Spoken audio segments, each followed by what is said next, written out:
vào năm 2012, một tài khoản mang tên Healing Bell đã âm thầm xuất hiện trên nền tảng mạng xã hội Instagram. Trong vài tháng sau đó, cùng với những nội dung liên tục được đăng tải, câu chuyện cuộc đời trắc trở của chủ tài khoản Bell Gibson và ngã rẽ số phận kỳ diệu như một phép màu đã dần thu hút sự chú ý của hàng ngàn hàng vạn người. Bell sinh năm 1991 tại nước Úc, trong một gia đình đơn thân ở thành phố Brisbane. Người mẹ vì mắc bệnh xơ cứng rải rác đã mất khả năng lao động, chỉ có thể dựa vào tiền trợ cấp của chính phủ để duy trì cuộc sống. Cô ấy còn có một người em trai bị tự kỷ từ nhỏ. Vì vậy, ngay từ 5 năm tuổi, cô gái kiên cường Bell đã chủ động gánh vác một phần trách nhiệm của người mẹ, lo liệu hầu hết việc nhà, đồng thời luôn luôn quan tâm và chăm sóc em trai. Nhưng ông trời dường như cảm thấy tuổi thơ gian khó như vậy vẫn chưa đủ bi kịch, nên lại đẩy Bell vào một cơ thể đau yếu bệnh tật. Cô ấy mắc bệnh tim bẩm sinh, khiến cô ấy vào năm 16 và 17 tuổi đã 2 lần phải đưa vào bệnh viện cấp cứu tiến hành phẫu thuật lồng ngực mới giữ được mạng sống. Trong thời gian đó, nhịp tim của cô ấy thậm chí đã vài lần ngừng đập khi đang phẫu thuật. Do đó, dù tuổi đời còn rất trẻ, nhưng cô ấy đã là một người từng vài lần bước qua cửa tử. Dù vậy, Bell vẫn không từ bỏ tình yêu đối với cuộc sống. Năm 18 tuổi, cô ấy chấp nhận mạo hiểm cả mạng sống để sinh ra một cậu con trai và cũng trở thành một người mẹ đơn thân. Vì lý do sức khỏe, Bell đã phải bỏ học từ khi chưa tốt nghiệp trung học. Đối với một người không có bằng cấp hay sở trường như cô ấy, việc nuôi sống bản thân và con nhỏ đã trở thành một thử thách cực kỳ lớn. Nhưng cô ấy không nản lòng. Năm 2009, cô ấy mang theo con đến Melbourne, nơi có nhiều cơ hội hơn, và trở thành nhân viên của một công ty bảo hiểm. Ngay khi cuộc sống đang chuyển biến theo hướng tốt đẹp, thì tai họa lớn lại ập xuống. Bell được chẩn đoán mắc bệnh ung thư não ác tính. Hơn nữa, tình trạng bệnh đã tiến triển đến giai đoạn cuối, không có cách nào để tiến hành phẫu thuật điều trị. Sau đó, trong một khoảng thời gian ngắn, căn bệnh ung thư này đã nhanh chóng chuyển biến xấu, di căn đến lách và gan của cô ấy. Các bác sĩ về cơ bản đã đưa ra phán quyết cuối cùng cho sự sống của cô ấy, nói rằng cô ấy tối đa chỉ còn khoảng 4 tháng để sống. Để chiến đấu với căn bệnh này, Bell bắt đầu chấp nhận hóa trị, nhưng chỉ sau 2 lần điều trị, cơ thể của cô ấy đã xuất hiện những phản ứng phụ nghiêm trọng. Điều này khiến cô ấy nhận ra nếu tiếp tục tiếp nhận điều trị Tây y như vậy, thứ chờ đợi bản thân chỉ có con đường suy kiệt thể xác và không thể cứu vãn. Thế là cô ấy đã kiên quyết lựa chọn từ bỏ phương án điều trị hiện tại, thay vào đó bắt đầu thử nghiệm toàn bộ phương pháp gọi là liệu pháp tự nhiên. Liệu trình điều trị này bao gồm chỉ ăn những thực phẩm hữu cơ sạch, uống các loại đồ uống có thể giải độc và nhiều loại nước thảo mộc khác nhau, học theo liệu pháp Ayurveda của Ấn Độ, áp dụng thiền định và cảm nhận về khí để chữa bệnh. Tóm gọn lại, chính là thực dưỡng kết hợp thiền định và yoga. Ai ngờ rằng phương pháp dân gian lại có thể chữa trị bệnh nặng. Chuỗi kết hợp hỗn tạp này dường như đã làm căn bệnh ung thư phải đẩy lùi. Thấm thoát 3 năm đã trôi qua, người từng bị bác sĩ chẩn đoán không sống quá 4 tháng là Bell vẫn còn sống. Hơn nữa, còn ngày càng khỏe mạnh và tráng kiện hơn. Nhìn từ bề ngoài hoàn toàn không giống một người bệnh, cô ấy thực sự đã chống chọi thành công với ung thư. Sự khởi đầu đầy tăm tối này cuối cùng dựa vào sự kiên trì của chính mình.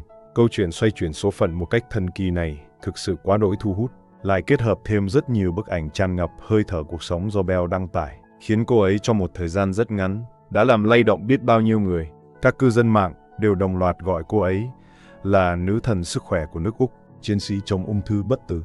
Không ít cư dân mạng vốn dĩ đang phải chịu đựng sự dày vò của căn bệnh ung thư, hoặc có người thân đang mắc bệnh, đều lần lượt từ khắp các ngóc ngách trên mạng xã hội tập hợp về đây, đăng ký theo dõi kênh của cô ấy, đồng thời tha thiết hy vọng Bell có thể chia sẻ kinh nghiệm thành công của mình. Trong thời gian ngắn, tài khoản Instagram của Bell đã thu hút hơn 300.000 lượt người hâm mộ đăng ký theo dõi. Còn bản thân Bell thì sao? Cũng thể hiện sự vô tư khi bày tỏ, không thành vấn đề. Các bạn chính là người thân của tôi. Tôi tuyệt đối sẽ không giữ lại chút nào mà truyền đạt hết cho mọi người. Tháng 8 năm 2013, cô ấy đã trên nền tảng iOS của Apple phát hành một ứng dụng có tên là The Whole Pantry, tên dịch tiếng Việt là gian bếp trọn vẹn. Đây là một ứng dụng chủ đạo chia sẻ thực đơn sức khỏe chống ung thư thuần khiết và các lời khuyên về lối sống lành mạnh. Những ứng dụng tương tự vào thời điểm đó trên nền tảng đã có không ít. Nhưng vì có danh tiếng làm chứng từ một chiến sĩ chống ung thư thành công như Bell, ứng dụng có giá bán $2,99 này đã đạt được 20.000 lượt tải về ngay trong tháng đầu tiên ra mắt. sau đó lại được bình chọn là ứng dụng ẩm thực xuất sắc nhất năm 2013. Điều này khiến Bell chỉ trong một đêm đã đạt được cả danh tiếng lẫn tiền tài, thực sự đảo ngược được số phận. Nhưng số tiền nhỏ này thì có là gì? Một cơ hội lớn hơn, đủ để đưa cô ta lên đỉnh cao cuộc đời, đã nhanh chóng tìm đến tận cửa. Vào giữa năm 2014, gã khổng lồ thương mại tuyệt đối của thế giới, tập đoàn Apple, đã chủ động liên hệ với Bell, cho biết họ đang bí mật nghiên cứu một thiết bị thông minh đeo tay. Chính là sản phẩm sau này mọi người đều biết đến với tên gọi Apple Watch. Thấy được mức độ phổ biến của gian bếp trọn vẹn, cùng với hào quang người nổi tiếng trên người Bell, ứng dụng này vô cùng thích hợp để làm ứng dụng cài đặt sẵn mặc định trên Apple Watch, nhằm bảo vệ và thúc đẩy cho việc mở bán sản phẩm mới này. Sau đó Bell đã được mời đến thung lũng Silicon tại Mỹ, tham gia vào sự kiện ra mắt Apple Watch, đồng thời hỗ trợ đội ngũ của Apple phát triển phiên bản tương thích với đồng hồ của ứng dụng bếp ăn toàn diện. Trên áp phích quảng cáo sản phẩm mới này của Apple, lúc bấy giờ, có thể thấy rõ biểu tượng của nó xuất hiện ở vị trí rất nổi bật. Hơn nữa, có nguồn tin cho biết, khi đó mối quan hệ giữa Bell và các cấp cao của công ty Apple đang trong giai đoạn mật ngọt. Các thư điện tử qua lại thường kết thúc bằng từ yêu bạn. Thực ra nếu suy nghĩ sâu xa về sự việc này, lại khiến người ta cảm thấy có chút mâu thuẫn.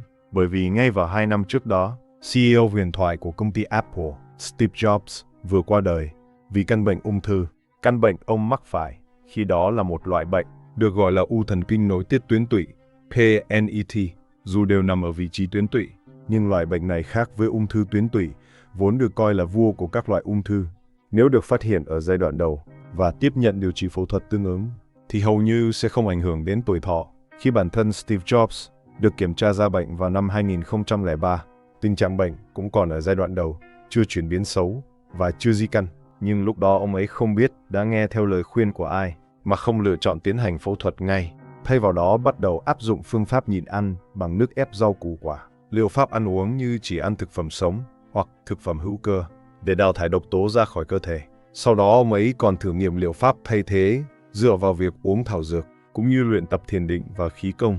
Kết quả của việc thử nghiệm như vậy suốt 9 tháng chính là tình trạng bệnh của ông ấy đã hoàn toàn bị trì hoãn. Khối u vốn có thể phẫu thuật cắt bỏ tận gốc, lúc này đã chuyển biến xấu và di căn. Cho dù sau đó ông ấy đã lập tức tiến hành phẫu thuật, lại phải tiếp nhận hóa trị đau đớn trong thời gian dài, thậm chí còn có cả phẫu thuật ghép gan, đều không thể giữ lại mạng sống cho chính mình. Cuối cùng đã ra đi ở tuổi 56. Theo những người bạn thân cận của ông chia sẻ, trong khoảng thời gian cuối đời của mình, ông đã không dưới một lần bày tỏ sự hối hận. Ông nói rằng mình đã nhận ra lỗi lầm của mình, không nên trì hoãn việc phẫu thuật. Có thể thấy, khi đối mặt với căn bệnh hiểm nghèo, mỗi một sự lựa chọn không thích hợp, mỗi một phút chậm chế đều là ranh giới sinh tử vô cùng tàn khốc. Khi cựu lãnh đạo của chính mình là Steve Jobs chính là một minh chứng thất bại khi thử nghiệm liệu pháp thay thế, cuối cùng phải đánh đổi bằng cả mạng sống. Công ty Apple vẫn ra sức lăng xê Bell. Một trường hợp được gọi là thành công như vậy, rốt cuộc là dựa trên ý đồ gì thì không ai rõ. Hiện tại chúng ta chỉ biết được rằng, nếu như theo đúng tiến độ phát triển lúc bấy giờ, ứng dụng của Bell có thể sau hơn 1 năm nữa thuận lợi tích hợp vào Apple Watch. Chờ đợi cô ta sẽ là khối tài sản và danh tiếng khổng lồ hơn nữa. Thế nhưng lúc này Bell cũng đã cảm nhận được sự đe dọa đến từ những đối thủ cạnh tranh khác, bởi vì trên thực tế cùng thời điểm đó cũng có không ít người mắc bệnh hiểm nghèo khác đang chia sẻ trên mạng xã hội về việc trải nghiệm sử dụng liệu pháp thay thế để trị bệnh của bản thân. Nhờ vào sự nổi tiếng bất ngờ của Bell trên mạng Internet, những blogger này cũng bắt đầu nhận được sự chú ý từ công chúng. Một vài người trong số họ cũng bắt đầu tích lũy lượng người theo dõi và danh tiếng một cách nhanh chóng, trở thành những người nổi tiếng trên mạng theo đúng nghĩa đen. Hơn nữa những trắc trở và đau đớn mà họ chia sẻ trên con đường chống chọi với bệnh tật, cùng với sự tuyệt vọng sau khi bệnh tình mất kiểm soát, thường càng dễ chạm đến lòng người hơn.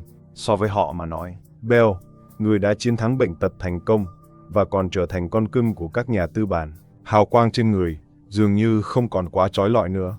Và chính vào lúc này, một tin xấu truyền đến, căn bệnh hiểm nghèo của Bell đã tái phát. Sự việc xảy ra tại bữa tiệc mừng sinh nhật 4 tuổi mà cô ta tổ chức cho con trai.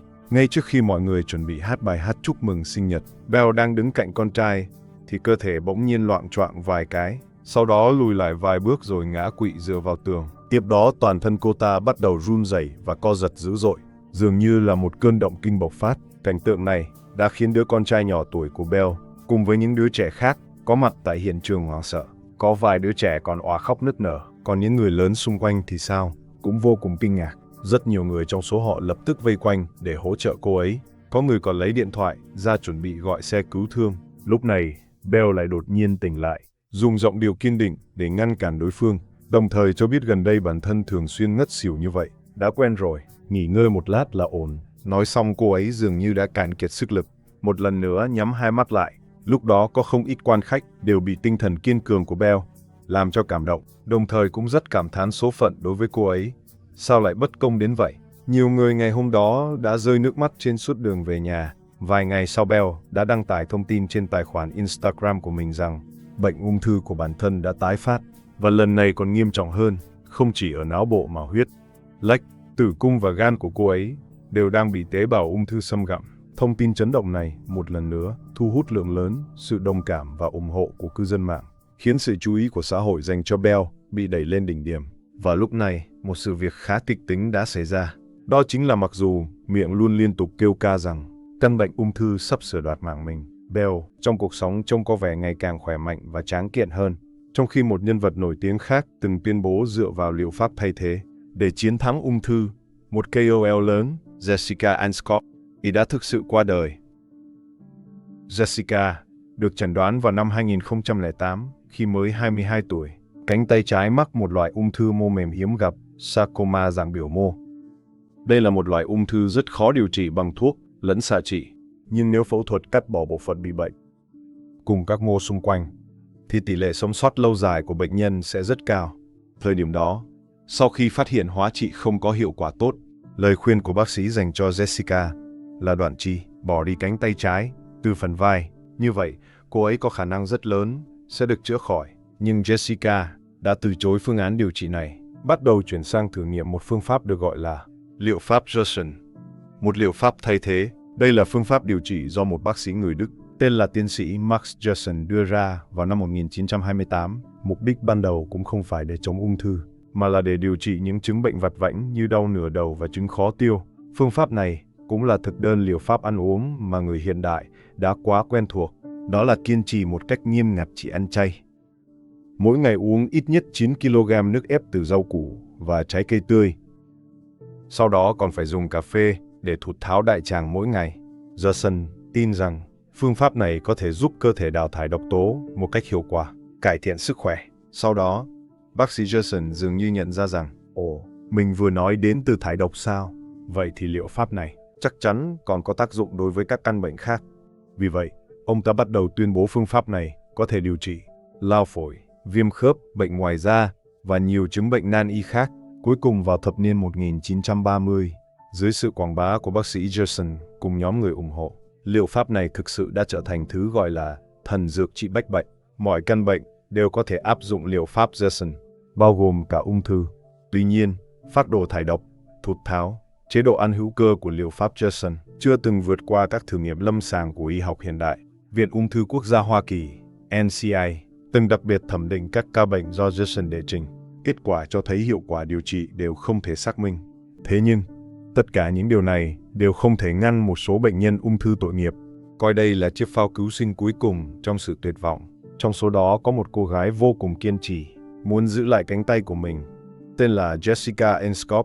Một mặt, cô ấy tuân thủ nghiêm ngặt phác đồ điều trị này để lên kế hoạch cho sinh hoạt, ăn uống mỗi ngày của bản thân, cùng với lịch trình thụt tháo. Mặt khác, cô ấy ghi lại và chia sẻ những cảm nhận, thay đổi của mình trên blog. Trải nghiệm của cô ấy cũng nhanh chóng thu hút lượng lớn sự chú ý, tích lũy được hàng trăm nghìn người hâm mộ trên các nền tảng mạng xã hội.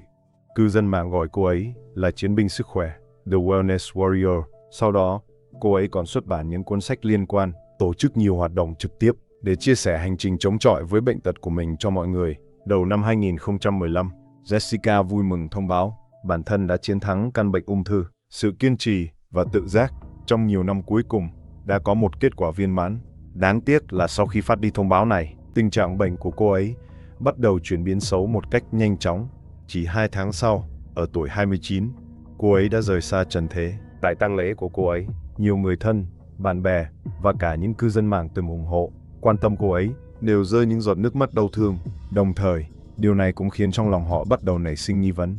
Liệu có nên giống như Jessica, không chút đắn đo, đánh cược cả mạng sống của mình để tin vào liệu pháp thay thế đó hay không? Nhưng ngay sau đó, một tiếng khóc lớn vang lên đã cắt đứt dòng suy nghĩ của họ. Một người phụ nữ xuất hiện, Không ai khác, đó chính là nhân vật chính trong video kỳ này của chúng ta, Mel Gibson. Dù chỉ trong một sự kiện trực tiếp, hai người từng gặp nhau một lần, nhưng Mel tuyên bố bản thân và Jessica ở ngoài đời là những người bạn vô cùng thân thiết. Do đó, cô ta cũng không thể bỏ lỡ cơ hội tiễn biệt Jessica lần cuối. Thế nhưng khi cô ta đến nơi, toàn bộ hiện trường tang lễ đau thương và trang nghiêm ngay lập tức đã thay đổi bầu không khí. Mel đầu tiên nắm chặt lấy tay bạn trai của Jessica, khóc lóc thảm thiết về việc bản thân, sau khi biết tin người bạn qua đời, đã đau lòng biết nhường nào. Sau đó lại nói bản thân cũng rất sợ hãi, sợ ngày mai người nằm ở đó sẽ đổi thành chính mình. Sau đó trong suốt quá trình diễn ra tang lễ, cô ta thậm chí mấy lần khóc đến mức suy sụp. Toàn bộ địa điểm dường như đều biến thành sân khấu để cô ta trình diễn sự đau thương. Sau khi sự việc này qua đi, rất nhiều người đều bắt đầu cảm thấy người như Mel phải chăng có phần quá diễn kịch hay không? Cô ta có phải đang lợi dụng sự ra đi của người khác để thu hút sự chú ý không? Thời điểm đó người nảy sinh nghi ngờ đối với Mel. Không chỉ riêng những người dân bình thường, mà còn có vài phóng viên đến từ tờ người Úc, The Australian, và tờ Thời đại, The Age. Sau khi họ tóm tắt sơ lược lại các tài liệu liên quan, liền phát hiện Mel, trong lúc kể về trải nghiệm mắc bệnh và chống chọi với ung thư của bản thân, có rất nhiều sự hỗn loạn về mặt thời gian, cùng với những điểm bất nhất trước sau. Hơn nữa, chính là từ đầu đến cuối, đều không có ai yêu cầu kiểm tra. Bản thân cô ta cũng hoàn toàn chưa từng xuất trình, dù chỉ một tờ tài liệu y tế liên quan đến căn bệnh của mình, để chứng minh cô ta thực sự là hoặc từng là một bệnh nhân ung thư. Nhưng những điều này đều chỉ là điểm nghi vấn. Nếu chỉ đưa ra riêng lẻ, sẽ chỉ rơi vào cuộc khẩu chiến, không hồi kết. Các phóng viên cần một bước đột phá để vạch trần toàn bộ sự thật. Và bước đột phá này chính là một chữ đơn giản và trực diện: tiền. Bởi vì cách đó không lâu, Mel để xây dựng hình tượng tốt hơn, đã tuyên bố sẽ đem phần lớn thu nhập của mình, cùng với tổng cộng 300.000 đô la Úc tiền mặt quyên góp được từ việc tổ chức sự kiện, toàn bộ quyên góp cho tổ chức từ thiện. Nhưng sau khi điều tra dòng chảy của quỹ tiền, các phóng viên phát hiện, Mel sau khi chỉ quyên góp mang tính tượng trưng 2.000 đô Úc, thì không còn thực hiện phần còn lại của lời cam kết nữa. Điều này trong luật pháp liên quan đã cấu thành tội lừa đảo.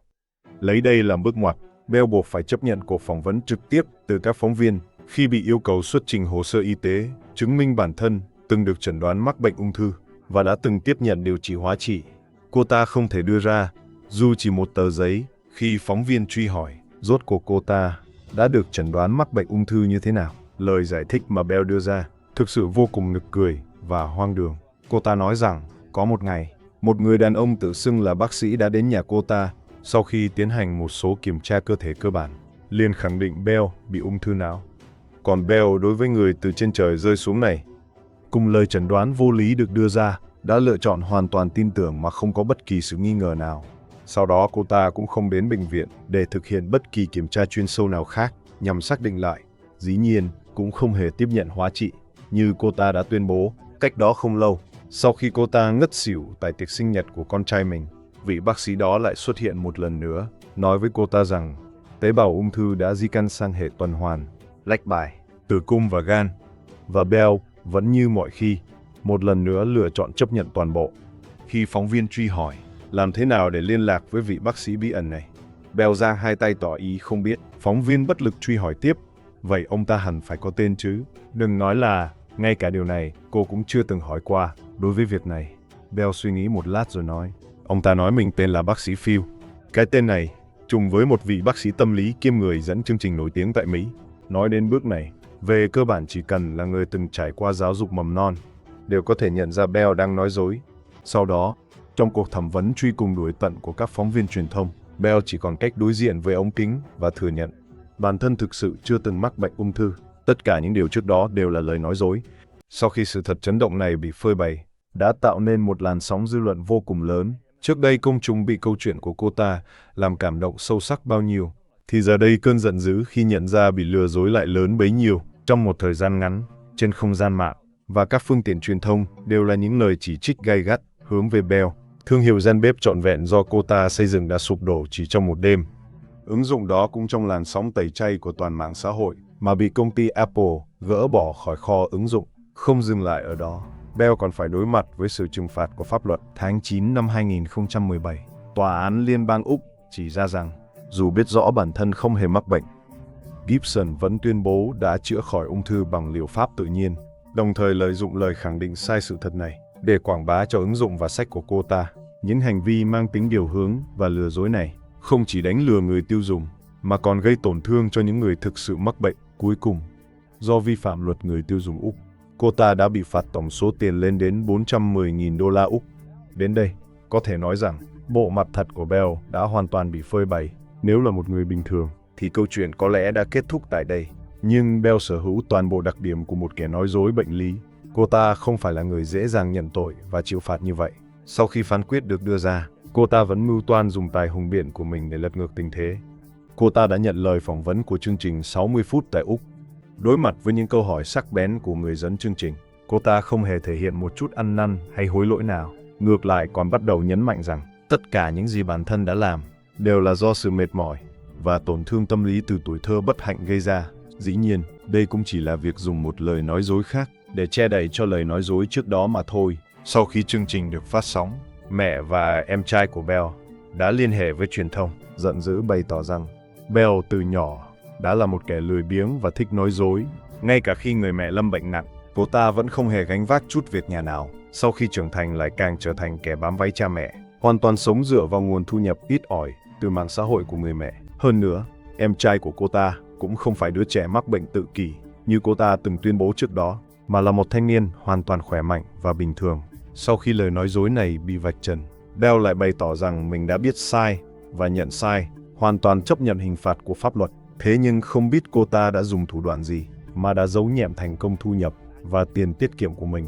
8 năm đã trôi qua, khoản tiền phạt 410.000 ban đầu, cộng với lãi phạt đã tích lũy lên đến 500.000, nhưng tòa án lại chưa nhận được một đồng nào. Trong khi người ta phát hiện Bell mỗi năm đều chi tiêu cho cuộc sống xa hoa, sau khi cộng thêm khoản tiền du lịch xa xỉ, con số đã lên tới gần 100.000 đô la Úc. Chính phủ Úc từng 2 lần tiến hành khám xét đột xuất nhà của cô ta, nhưng vẫn không thể thu hồi được một đồng nào. Về việc này, Bell còn rất đắc ý nói rằng bản thân cũng không biết tại sao mỗi tháng đều có vài nghìn đô la tự dưng xuất hiện trong tài khoản của mình. Dường như cô ta rất tận hưởng cảm giác khiến chính phủ và những người xung quanh tức giận đến mức nghẹn lòng, nhưng lại không thể làm gì được cô ta. Không chỉ dừng lại ở đó, Bell dường như vẫn chưa thỏa mãn với cuộc sống như vậy. Cô ta còn tìm cách tẩy trắng thân phận, tái tạo lại hình tượng. Năm 2020, cô ta mặc một bộ trang phục của phụ nữ quốc gia Đông Phi, phát biểu với giới truyền thông rằng bản thân đã đổi tên thành Sabontu, đồng thời đã được một cộng đồng sắc tộc thiểu số Ethiopia tại Melbourne nhận nuôi. Sau này cô ta sẽ chủ yếu tham gia các hoạt động với tư cách là thành viên cộng đồng. Tuy nhiên, tuyên bố này của cô ta ngay lập tức đã bị vạch trần. Người đứng đầu cộng đồng này sau đó cho biết họ hoàn toàn không biết Bell là ai. Về việc cô ta có từng đến cộng đồng tham gia hoạt động hay không, họ cũng có ấn tượng rất mơ hồ, càng không có chuyện nhận nuôi cô ta. Sau khi biết được lịch sử lừa đảo của Bell, người đứng đầu cộng đồng lập tức tuyên bố Bell hãy đi càng xa càng tốt. Họ vĩnh viễn không muốn có bất kỳ mối liên hệ nào với hạng người như vậy. Tóm lại, với tình trạng tai tiếng hiện tại của Bell, sau này cô ta muốn dựa vào những lời dối trá để đổi đời là điều vô cùng nan giải. Phần cuối của video vẫn muốn nhấn mạnh một điều: đừng dễ dàng tin vào cái gọi là liệu pháp tự nhiên. Phải biết rằng, trong video này, những bệnh nhân ung thư thực sự mà chúng tôi đề cập đến, những người từng thử qua liệu pháp thay thế, cho dù là CEO Steve Jobs của Apple, hay là một ngôi sao mạng chống ung thư hết mực tin tưởng vào liệu pháp Johnson là Jessica Enskov. Người duy nhất trục lợi từ những phương thuốc dân gian này chính là kẻ lừa đảo Bell Gibson. Được rồi, video hôm nay xin được khép lại tại đây. Một lần nữa vô cùng cảm ơn các bạn đã thẳng thắn góp ý để chúng tôi càng ngày càng hoàn thiện hơn. Hẹn gặp lại các bạn trong video tiếp theo.